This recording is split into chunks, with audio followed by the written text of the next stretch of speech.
Hi everyone, welcome to today's IG Live. I'm just going to give a couple of minutes for Amitabh to join in.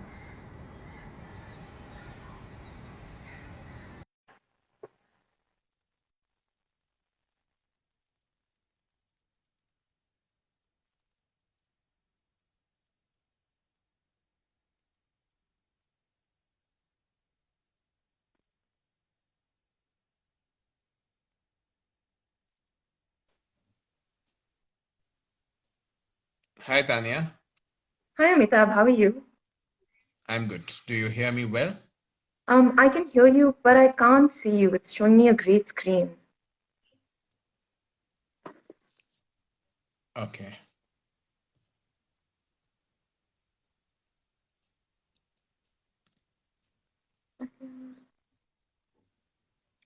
Now, do you see me? Yes, I can see you now. How are you? Okay. I'm good. Yes. Great. So I think we have a lot of people. I think we can get started. Hi everyone, welcome to today's IG Live by India Development Review or IDR. IDR is an online journal that covers issues around development in India.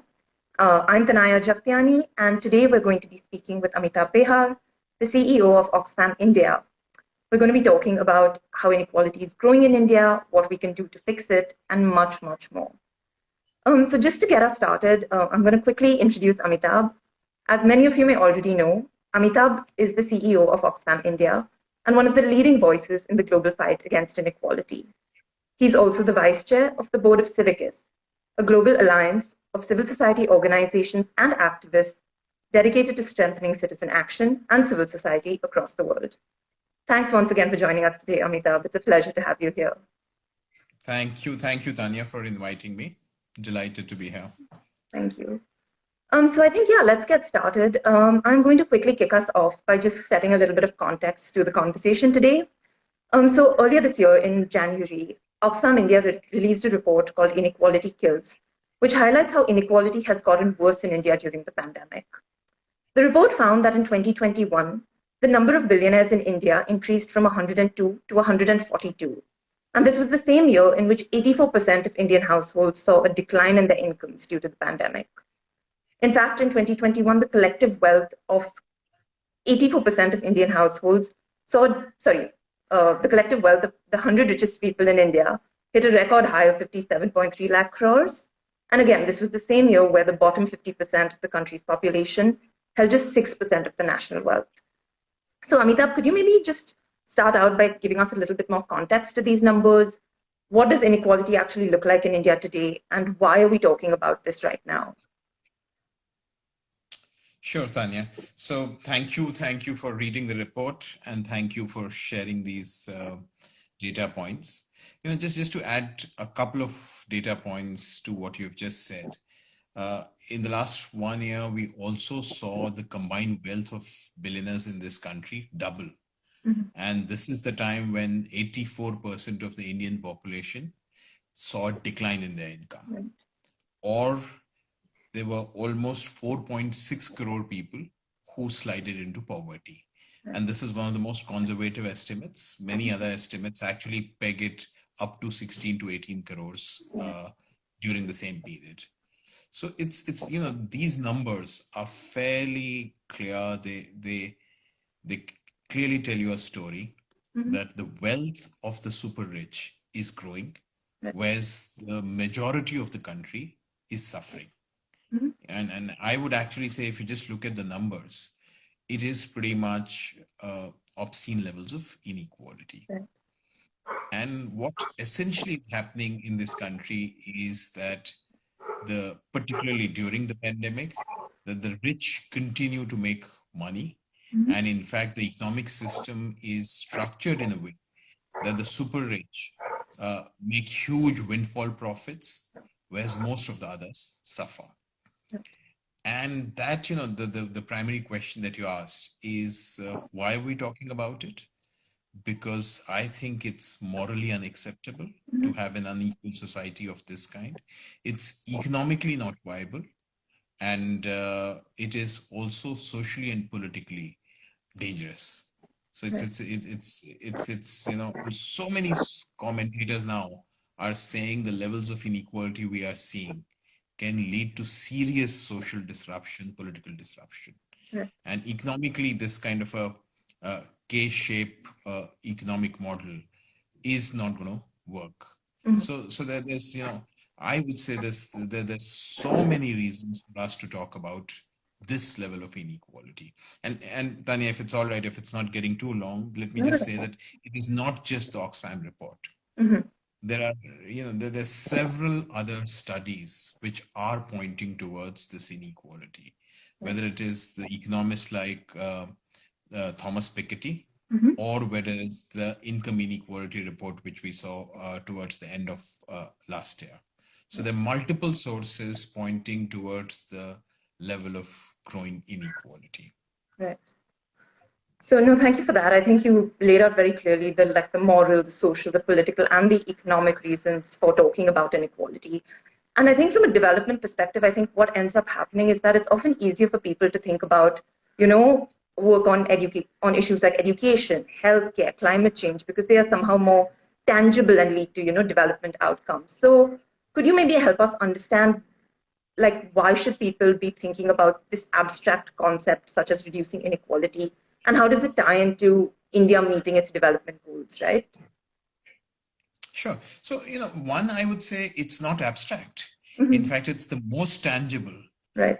But I keep saying that you take a cab from the Bombay airport going to the fort area, and you cross this fairly ugly building, as in I aesthetically find it ugly, which was supposed to be the most expensive house for just one family, the richest person of our country. Now he's no more the richest in just last few weeks. And the most expensive house in the world, maybe it must be in the top 10, and just around that. So, I'm just talking of even the optics of it, just around that, within a kilometer or two, there would be, if not lakhs, certainly few hundred, thousands of people living in slums and informal settlements. So it's very, very visual. Right.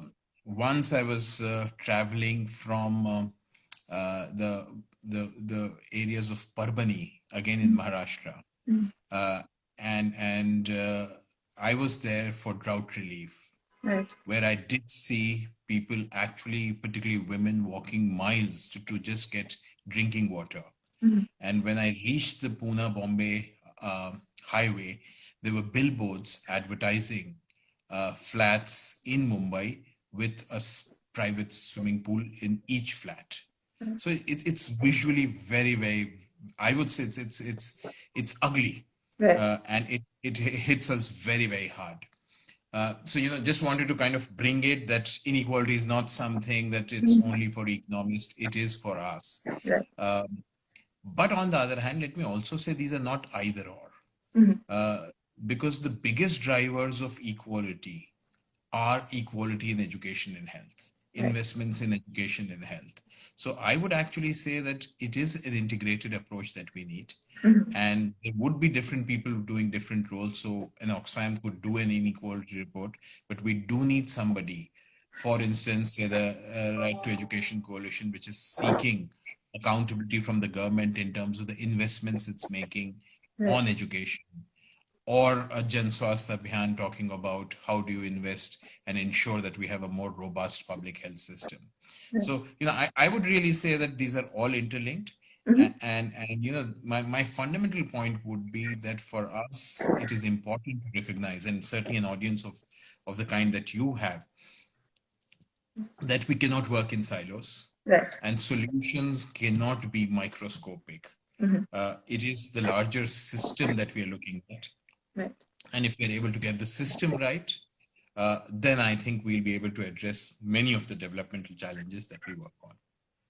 No, thank you for that. I think you segued perfectly into my next question when we are talking about solutions. So the Oxfam report suggests that one way of addressing this kind of exploding wealth inequality is by imposing a wealth tax on the super rich in India. So it kind of estimates how a 1% wealth tax on the 98 richest billionaire families could finance, for example, the Ayushman Bharat scheme for more than 7 years. So could you tell us why this solution of kind of imposing a direct, like increasing direct taxes on the rich is critical to reducing inequality. And if you have some examples maybe that you could share of how this has worked in practice, that would be really helpful. Sure. So, what I would say, the emphasis is not just on the wealth tax. So again, as I was saying, that we need to look at the solutions together. Right. And what is critical is that if you look at, say, for instance, let's just take the example of India and particularly the health budget. Right. We've been now for the last 2 to 3 decades, we've been saying, we acknowledge that in India, the health system, the health infrastructure is extremely underfunded. Right. And every government, so whether it's the Vajpayee government, after that the UPA, now again the NDA, they've all been saying that we need to ensure at least 2 to 3% of Indian GDP should be invested in public health systems. Right. Whereas we have consistently made investments only of around 1.25. So at one level, you have the political promise in the manifestos, in the planning process, in the policy documents, and from instead of 2 to 3%, we are hovering for the last 2 to 3 decades around 1.25%, which then results in an extremely understaffed and underfunded health system. And we saw what an underfunded health system does to its people, particularly during the COVID second wave. Just to give you one example, we have only 1/3, we are 30% short in terms of nurses in this country. And if you just look at the number of beds, we are way below the global averages. So what we need resources with the government to be able to make investments in the social infrastructure, because as I said, those are the best drivers of equality. Right. And the government does not have enough resources. Although I would say that even with the resources we have, we should be going way beyond 1.25. But even, if you accept what the government is saying, we do need to generate new resources. Right. And that's where, we are saying that there's absolutely no reason why you cannot have, say, one-time wealth surcharge, wealth tax, inheritance tax on the super rich. You do that 1% surcharge on the super rich, they'll still be richer than what they were pre-pandemic levels. So it makes sense. This has happened in Argentina. Argentina imposed it. So it's not that, we're going to be unique. Argentina has imposed it, and they raised a significant amount for their pandemic response. Let me also say that wealth tax was in India till just a few years ago. We have decreased the corporate tax. Inheritance tax was also in India till some time back. So that it's a matter of reintroducing it, and we do need those resources, and therefore it's critical that we talk of a particular wealth tax. Right. No, thank you for that. I guess my question here would be, why is it? Like, there's clearly evidence, right? Like that there is a need for this. We need the resources. And there is evidence, like you said, from Argentina, that this works. So why is it that we see this reluctance on the part of key stakeholders like businesses or governments to kind of put these measures in place, right? To whether it's introducing a wealth tax, increase spending on social welfare, or any other inequality reducing measures. What is the resistance to this? And is there something that we can do to change this? So, Tanya, let me start with a very charitable response to what you have said. And it is to do with how people look at the inefficiencies in the public delivery systems. There's this concern that if you put in more resources, it will not go to the right places. However, there's enough evidence which says that that's not the full story. And it is fairly clear that you have created vested interest who are interested in that super yachts that you have. It is that super luxury lifestyle which continues, and there's an unfortunate nexus between the decision makers and the super rich, and therefore we are not able to take decisions which can be seen as detrimental to the interest of the super rich. And that, I think, that's really the problem. Mm-hmm. But we need to overcome that. And I would say that, it is also about uh, not painting all the super rich with one paintbrush. Right. We are working globally with this group called Patriotic Millionaires. You would have seen that letter. Right. I thought it was a powerful letter Mm-hmm. during Davos, where this Patriotic Millionaires are saying that please tax us more. Yeah. We have a Warren Buffett, Mm-hmm. who's one of the richest man in the world, and he actually himself said, if you remember a few years ago, that this is a rigged economic system Yeah. where I pay less taxes than my secretary. Mm-hmm. So, I would just say that there would be, I'm sure there'll be a lot of people Mm-hmm. who, even from amongst the super rich, who would want to pay more taxes and contribute to national development, contribute to a more equal society. So that's one part of the story. But let me also, just take it a little further, which is more messy, Mm-hmm. and that is the story that one is we need higher taxes, but on the other hand, we also need to ensure people pay at least their fair share of taxes. Right. So there's so much of tax evasion that happens. Mm-hmm. As you would know, the Yeah. different people. Professor Arun Kumar from JNU says that the black economy in this country is as big as the real economy. Right. On the other hand, the Tax Justice Network last year did a study and said $500 billion are lost to tax evasion by offshoring, etc., Mm-hmm. globally. Right. So that money is also getting evaded. So at least pay fair share of taxes. Then we're also talking of a very small additional taxes, which can really change the faces of inequality in our society. Right. No, thank you for that. I think you raised some very interesting points on, how, like, who can change the system. So I guess over here, one question that came to mind was why taxation versus, philanthropy, for example, for these millionaires? Why is taxation maybe, like, why are they asking to be taxed versus, maybe engaging in philanthropy as one way to kind of reduce inequality? On that, I think my answer is clear. And why should I depend on somebody's charity? Right. Why is if I'm a poor person, Mm-hmm. why should I depend on the whims and fancies or even the charity of an individual? I Right. think the fundamental idea of any welfare state, and I would say any modern state, and I would even say monarchies also, Mm-hmm. would have wanted to ensure some basic fundamental rights to its citizens. Right. Education and health are few of those. Social security is part of that. So why should we be looking at the super rich, that they will decide when to give money, how to give money? Right. We are talking of the Indian Constitution guarantees the right to education.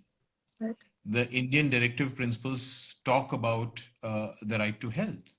Mm-hmm. It is the responsibility of my state to deliver that, and therefore, I'm all right. It's good that they want to do philanthropy, but it has to be over and above my basic fundamental rights, which I would say that the state is responsible for.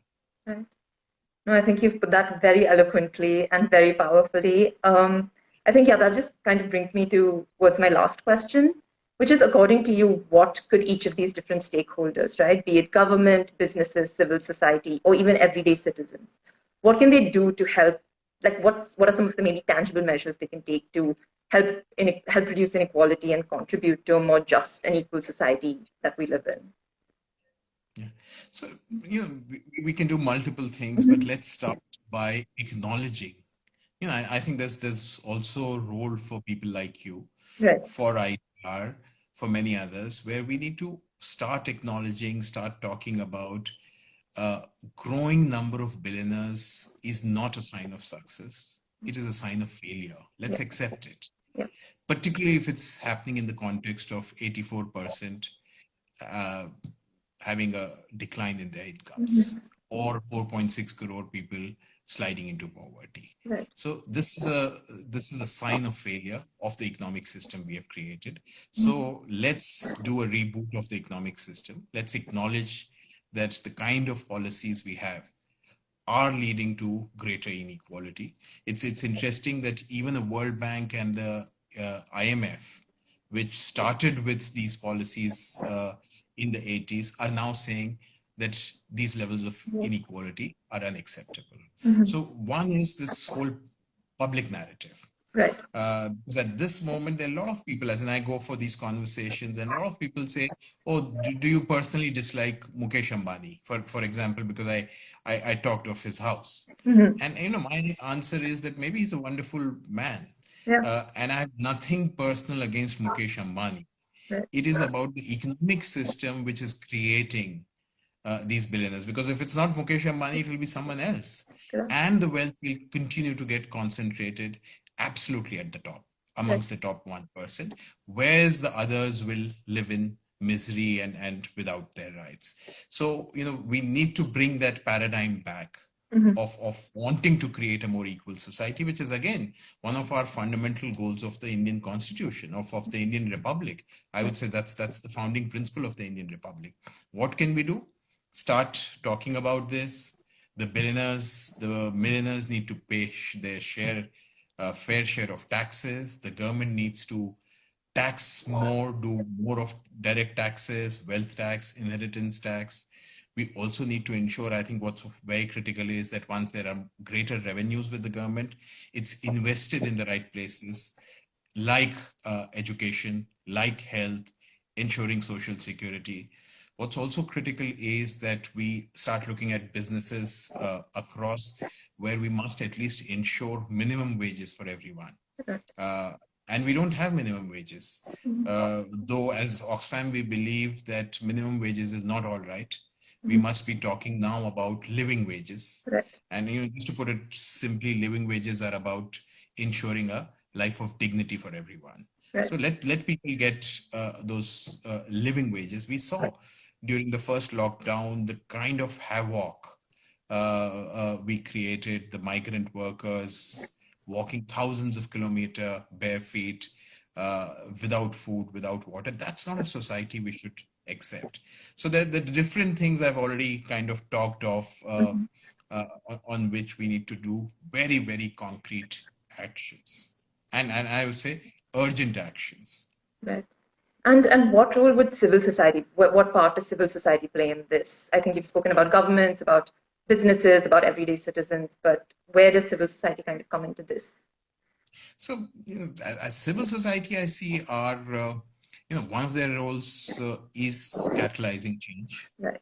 and we are playing that small bit of doing the Mm-hmm. report. Mm-hmm. I would really expect civil society to consistently talk about inequality, the growing inequality, and certainly not buy into this idea of okay, let the wealth be created and it will get eventually distributed. Right. So that's one. But continue the good work on education, on health, on gender justice, which again addresses inequality, Right. on questions of Dalit empowerment, which is then looking at the caste inequality, because these all end up becoming double discrimination, triple discrimination for people. And then the big piece also of holding the government and businesses accountable.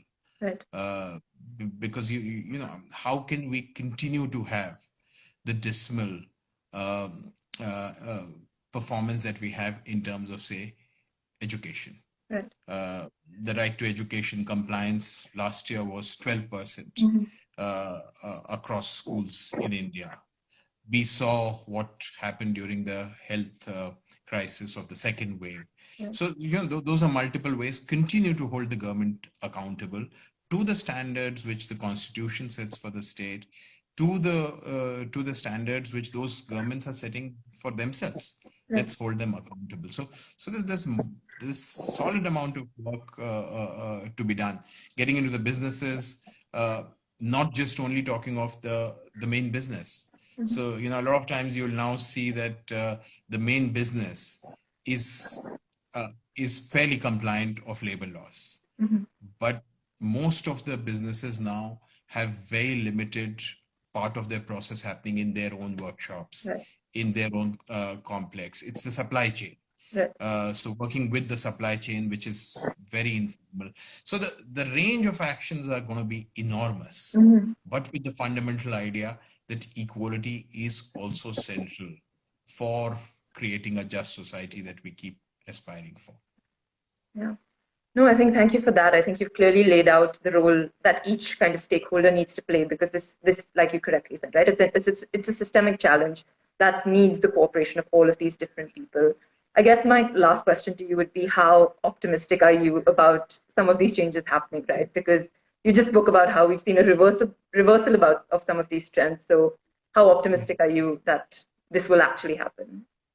So वो सुबह तो कभी आएगी. Because at least people who work in this sector, and I'm hugely inspired by people I meet from our sector. Right. One of the biggest assets that we have is hope. Yeah. We do realize, as in it's not being foolhardy, that we do not recognize the challenges. We do understand the challenges that we're looking at, and as I said, you are actually looking at a trend of greater inequality. Yeah. So I do understand the challenges are becoming bigger, but I'm fairly confident that in the long term, the journey of human civilization is going to be towards a more just and equal society, and we as civil society will play an important role in that. And there's hope, a realistic assessment which ensures that we work harder, but the hope is very much there. No, thank you. I think that's a fantastic note to kind of end this on. But I just wanted to add if there's anything that you would like to add, anything that you'd like to talk about in relation to how we can tackle inequality that we maybe didn't touch upon in this conversation. So you've kind of talked about it, but let me just give you one more data, and then I'll say what I wanted to say. That the top 1%, and this is a global figure, emit twice the carbon emissions of the bottom 50% of the global population. So inequality is also in how we consume and how ultimately what's our carbon budget. What we need to understand, and you kind of, even in your last line, you talked of the systemic challenge. Yeah. And earlier we talked of how ultimately these structures cannot be siloized. No. So, my appeal, urgent appeal, passionate appeal, urge to everyone would be to recognize the interlinkages. Right.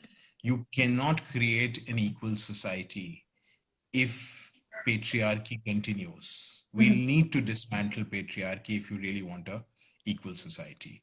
We will need to strengthen democracy. So you cannot continue to have path towards an equal society if religious minorities do not have the rights guaranteed in the constitution.